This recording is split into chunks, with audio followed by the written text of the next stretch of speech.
Hello, bowling fans, and welcome to the Tenpin Puzzler set. This month's Tenpin Puzzler rules question comes via email from Belinda in California, who asks, how many times can a bowler re-rack? Last week, one of our league's high-average bowlers decided to re-rack because one of the pins in the rack was slightly offset. This bowler re-racked 8 times for one frame before he got a rack that satisfied him.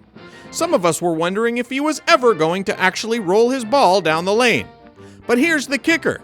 He still left the 10 pin. So I ask, how many times is a bowler allowed to re-rack per frame or per game?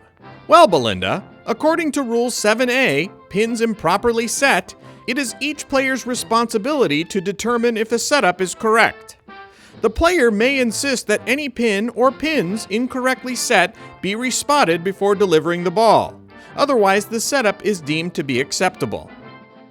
Obviously, this can make participating in a league session with bowlers who suffer from bowling pin-related OCD a very long and tedious process.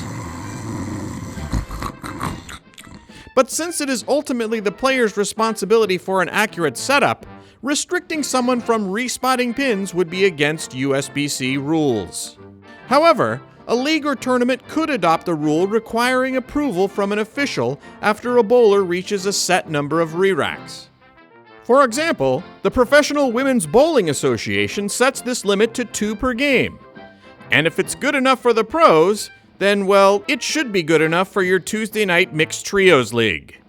Also, if a machine is consistently setting up pins incorrectly, the bowling center should be notified so adjustments can be made to the machine to avoid situations like this.